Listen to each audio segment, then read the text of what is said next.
Hello, how's everybody doing today? This is Mickey. Well, I want to continue talking about Lightroom masking tools, but I want to make a little sidestep here and talk about the point color tool today. Point color to me is kind of a hybrid tool. It has all the features of color range masking as well as color manipulation in our HSL tool, or hue, saturation, and luminance. But there's two main differences. First, the most important one is when we use point color, we can use it either globally or in masking. So that means we can make a mask and only affect the colors within that mask without worrying about other colors in the photograph. That's huge. Second, HSL primarily deals with hues. So when you choose a hue, you can't go outside that hue range to affect saturation and luminance. With a point color tool, we can set a range outside the main hue or color we are looking at and make changes in saturation and luminance. So two main reasons why the point color tool is just a lot better tool to use in many circumstances. And I find I use it a lot in masking. That makes it very powerful. So the tool that we're talking about, if we're in the develop module and we're looking at a global change, you're going to find it under the color mixer, point color. All right, your HSL and color sliders are right here like they've always been. You can still use those. And then point color is a supplement in the color mixer tab. Now, if we're talking about masking, if we have a mask in place, like we have this radial here, we can find our point color tool in its own tab in the mask one or whatever mask window you're working in at the time. And just clicking on it opens up the very same window. Both of these tools, whether global or using masking, look the same and act the exact same way. So you don't have to learn one and then try to learn it, relearn it another way. All right, so let's take a look at this tool specifically to see what the parts of it are and how we use them. To start out with, let's close this down out of masking and let's go to the color mixer, point color, and global. And like I said, both operate the same way, one in a mask, one not in a mask. And the very first thing we see is an eyedropper. The eyedropper is where we make our initial sample of color so we can make changes or refine that color to make changes to a very specific range of hue color. We click on the eyedropper and then we hover over our picture, and as you can see, they give you a really nice magnified view, loop view of the photograph, and we'll pick a certain color, this little pink on the inside of the flower, and click. When we do that, it shows us the exact hue and saturation and the luminance of this area of the photograph. You'll also see that we have what we call a swatch, and this actually is divided into two colors.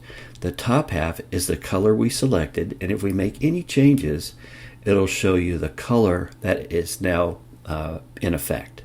All right. So let's talk about this little tool here, this graphical interface. If you do not see this, your little turn down arrow needs to be turned down like this, and then it'll bring up this interface.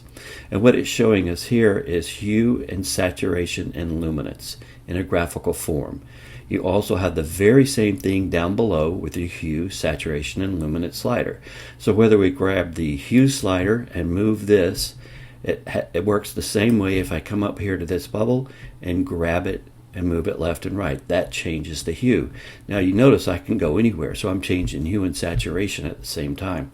The shortcut to remember is when you're working on your hue slider, if you hold your command or control key down and move the hue slider, it won't move over into the saturation range on the up and down level.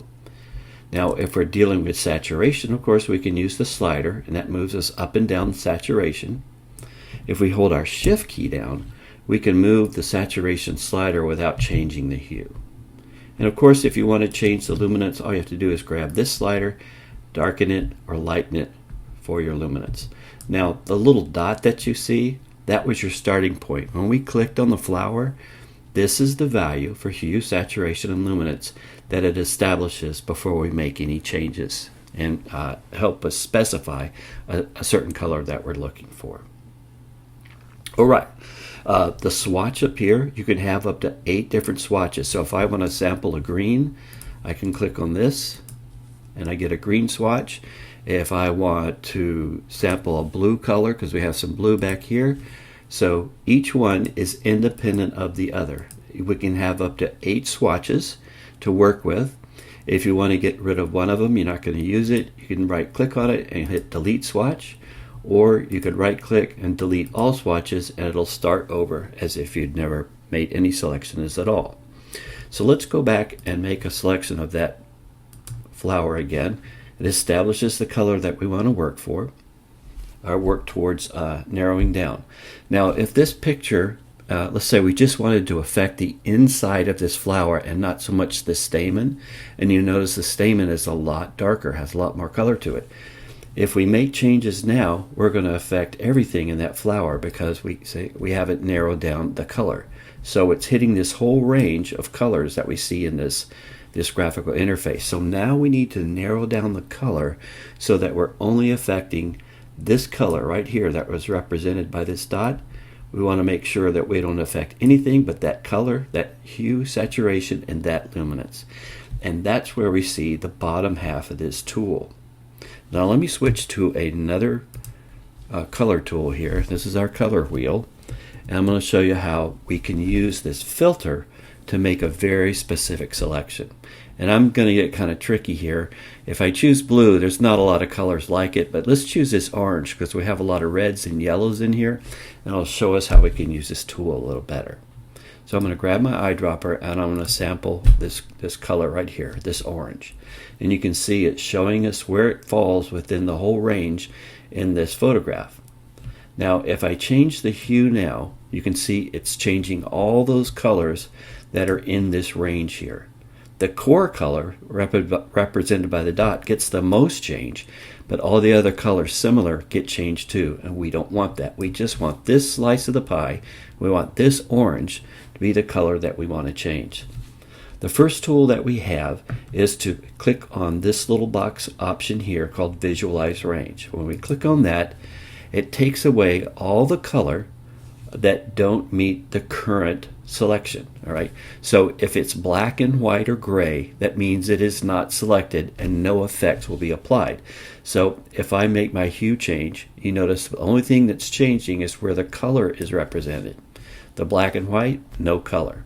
So the object is to use our hue range, saturation range, and luminance range filter sliders to narrow it down to just this single color. All right, so let's get started with that. The first thing that we want to do is look at the range slider. Now the range slider increases or decreases the color filter range. So if we move to the right, it increases the range, and now you can see I'm getting more color in here and here. All right, so that means the filter is opened up, allowing more colors to be accepted, and that's not what we want. So let's bring it all the way to the left, and you can see we're losing some color here and we're losing color here, but we're still heavily colored here, and all we want is this middle wedge. So that leads us to the 3 filters down here, and you can notice that these filters have the same colors that we see up here. So in hue range, we see this range represented by this bar.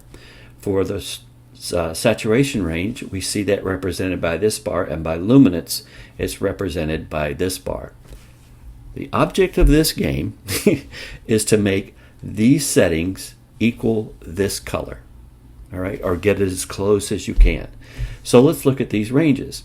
The bounding box you see here are the core color nearest the center here. So that's what it thinks the color is that we want to change. You can expand these boxes and you can decrease the boxes, all right? And by expanding, you bring in more color. By decreasing, you take away color. You can also move the box to the left and to the right to expand what color range, this greenish all the way to this auburn, this maroon. And as we do that, you'll see the colors change up here. And what we want to do is get everything black and white, all right? So I'm going to look at this range. This maroon is not part of what I'm looking here, so I want to bring this in. Now what we have here on the sides, this is the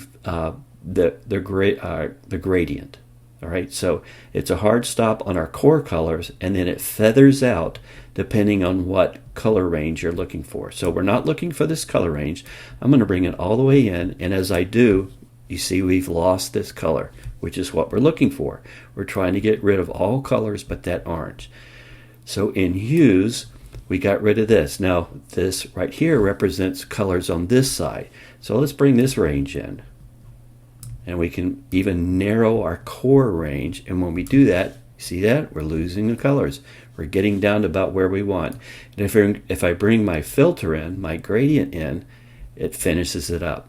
So now I really don't need to touch this. I can test it to see if it makes anything look better, but we're starting to see a little more here. If I change this, not really any difference. So everything that I needed to do was pretty much affected by my hue filter. There'll be sometimes your colors are so close together that you'll have to then adjust saturation and luminance to get something like this. Once you get your color selected to where everything is black and white except for the color you want to change, you turn off your visualize range and we'll bring everything back. Now watch, when I slide my hue and saturation, the only thing I'm affecting is the color that we selected and that we generated by using our filters. So you can imagine if I have a color like purple, a purple flower in a field of green and red, if I can narrow that color down to just purple, I can make changes to that specific area without worrying about anything else around it. That's the power of the point color tool. So now that we've seen basically how it works, let's go ahead and look at some examples to see what we can do with this tool. So we're back to our flowers here, and what we want to do is we want to add a little color to the petals and to the stamen. So we're going to delete the swatch, grab our dropper tool, and we're going to click just in the little pink area right here. We'll turn our visualize range on, and you can see everything is black and white except for these blues up here. And we have a little color in here. So let's see, if we change the hue a little bit and the saturation, it might be what we want or it might not be. All right. So if we don't get what we want by making our hue, illumination, and saturation change, we might want to filter it. So I'm going to bring the filter down just a little bit like this. I'm going to bring the blues up because I don't want the blues to be in play, and I want the blues to be in play here. And you can see as I move this, those blues that were up here are now gone away, and we pretty much just see the flower. And let's take the luminance range down because we're not looking at dark colors, we're looking at light colors. I might expand this out just a little bit. Let's bring the filter on saturation down, and now let's turn off our visualize range, and we'll increase our saturation. Make a little saturation change there. Maybe bring the luminance down just a little bit. Let's see what the hue does for us. It does a little bit. But the thing is that we're only affecting these flowers. Nothing else is being affected. All right? So now if we look at before, after, before, and after. A nice subtle change in color without affecting anything else in the picture. All right, let's move on to another one. In this one, it's kind of a winter scene, kind of dull, but this was a lot redder than it looks right now. And you can see we have this tree in the way, we have these plants in the way. It could be really hard to mask, even using color range. But with point color, it works really, really well. Now, you could mask in this area, but because the color is really not seen anywhere else in the picture, we won't be using masking here. All right? If we find once we start changing the color, we do see some red popping up here, we can go ahead and mask it and see what we get. So we're going to grab our color dropper. We're going to click right on this red. We're going to turn our visualize range on, and as you can see, we got color in the bridge, and we have a little color down here, and it's kind of in this range right here. So, I mean, we can grab our range and decrease that, and that pretty much got rid of it. See that? We can come over here to our hue range and increase or decrease our feather to take out that orangey color, and it got rid of it completely. So without having to mask out limbs and try to mask in the red area without including these, which could be a pain, we now have done a complete mask of this red covered bridge. All we have to do now is make our changes to hue, saturation, and luminance. So what was kind of a dull, lifeless bridge, like some kind of icky maroon color, we now can make it a nice red color. And we'll turn off the visualize range and just look at the difference with one change with point color. Very simple, and we haven't affected anything else. Even that, because we used our filter to get rid of this, we're not affecting the reds that are in here. We're not affecting anything in the trees and the greens. Very simple. Good tool to make a color change, a much needed color change in this photograph. All right, let's look at this next one. This is a pretty simple scene, and this one we're going to use some masking. All right, so the first thing I want to do is just throw a sky mask on. And once we have the sky mask in place, let's say we wanted to make this sky bluer. We can bring this blue sky in like this, but we also are affecting the clouds. I know you can't see it very well, but we're starting to put a blue tint in these clouds, and we don't want that. We want the clouds to stay white. We want the sky to get blue. So what do? We have the sky masked, so that means only the blue and white is in play here because of the mask. You see the mask right here. All right, we're going to go to our point color, grab our dropper, and just click in the blue. And now let's make a change to the sky. So we can make a change in hue, we can make a change in saturation, we can lighten it or darken it, and it doesn't affect the clouds. We're only affecting the blue. So we can get a nice blue sky, which will in fact bring out the whites of our clouds and not have to worry about giving them a blue tint and kind of mucking up the whole scene. All right, next let's look at down here. Here it's really out of focus, but it's very bright and takes away from the scene. So I want to kind of affect the greens here. You can see how the sun is hitting these, and it's distracting to me. So let's grab a linear gradient, and we're going to bring it in right here at the bottom about like this. All right, and once we have that, we're going to grab our eyedropper, and I'm going to click on a bright area of the green right here.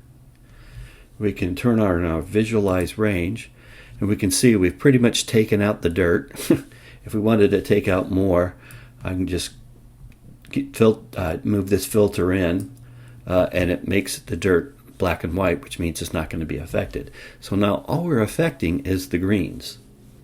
I'll turn my visualize range off, and let's just turn the exposure down a little bit on these, maybe take the highlights down, maybe the whites. So now we've darkened the scene.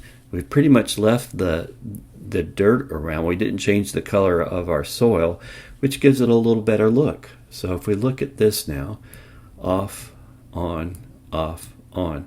If we really wanted to make a change to the green, let's make it a little darker, a darker green, because we're closer in, and everything closer in looks a little darker. So it allows us to change the green along with the luminance, so we get a better depth of field as we look at this. So here's before, here's after, here's before, and here's after. Just a real simple way to darken the scene, but also darken these greens without affecting the soil and giving it kind of a fake kind of look.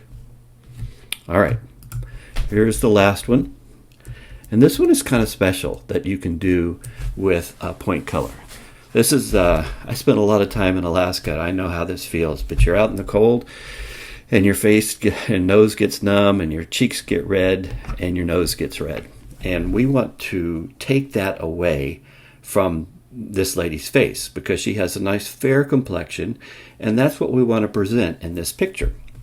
So the first thing I'm going to do is I'm going to grab this mask here. I'm going to use an object mask, and I'm just going to surround here and grab everything about her face. All right, so I'm going to use my brush now. I'm going to go here, add, brush. I don't want auto mask on. I want flow to be kind of halfway. I want to kind of hit these areas here because I don't want a big stark edge. I want a nice faded edge to this around her ruff, around her mask. If we have this stark edge, it just doesn't look natural. Okay, so we have the mask of the face. What we have to do now is we want to highlight this area of her red on her cheeks. And once we do that, we're going to take the saturation down. We're going to get another sample and try to build her face color back. I know that sounds complicated, but it's not. Let me just show you. So let's grab our eyedropper, and we're going to click on a red part of her cheek. Let's choose here. And we're going to turn our visualize range on. Now you can start to see what we're looking as we're trying to get this white part of her face the effect won't be applied. Remember, white and black and gray, no effect is applied. So we want to mess with our saturation range and our hue, maybe some luminance, until we get just the red that was splotching her face. All right, so we're going to mess with these sliders here till we get it just the areas that her face is red.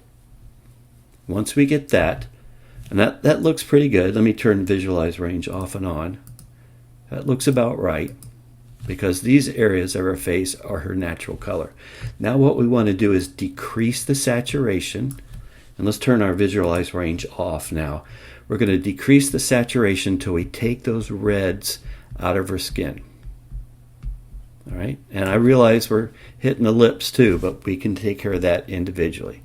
All right, so we've kind of taken away that. Let's see if we can change the hue any. Yeah, the hue makes it a little smoother. Now, once we have everything kind of an even palette, we then click on our eyedropper and we grab an area right here, these areas that weren't affected by the red. We click that, and now we can start adding back color to the entire face, because remember, we have a new swatch. So because we have a new swatch, we affect the whole face instead of that red area. Now there's still a little pink in her cheeks, and if we really fiddled with it, we could get it a little better. Now I'm starting to see a little orange pop in too around her eyes, around here. Again, we can take a dropper and click that and bring the saturation down in that area. So we're getting a nice even glow over her face. Now we can come up to maybe color here. Let's try to add a little color to her face. I like this, maybe a little magenta.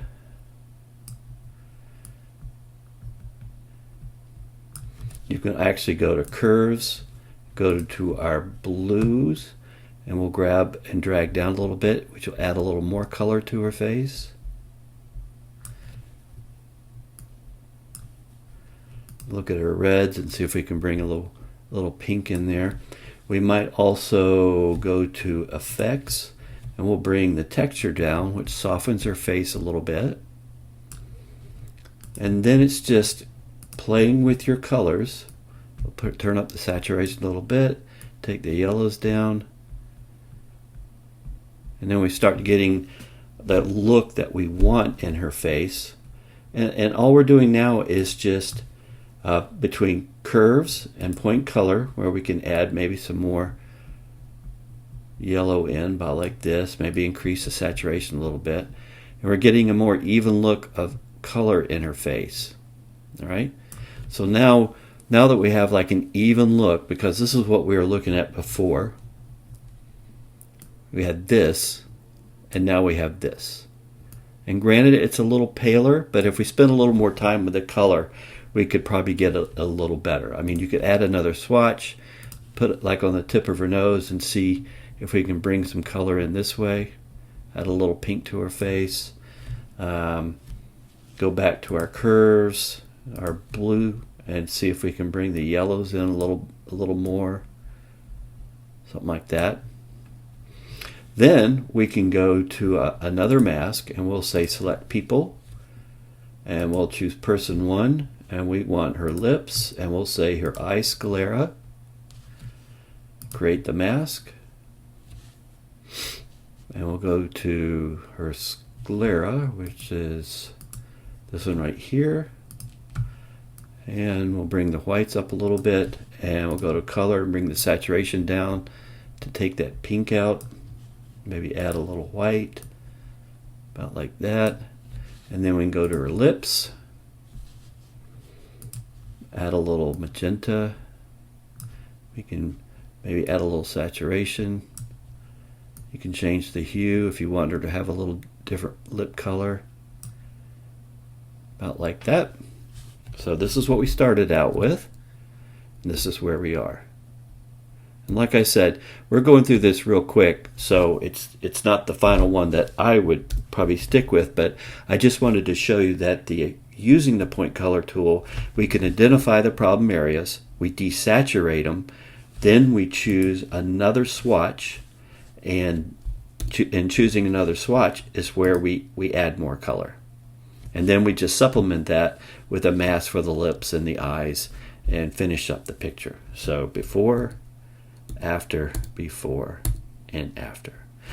And these are just a few samples. There's all kinds of different ways that you can use this tool to add color and change color and take away defects in color, whether it's a face or a flower or the mountains or trees. Or you can almost use it like a dodge and burn by adding more luminance and taking away luminance from a certain color of your scene. I hope this helped everybody out see the power of this tool. If anybody has any questions or any comments or anything they wanted me to additionally to show them, please shoot me an email and I'll be glad to help you out. And I can't wait to talk to you again.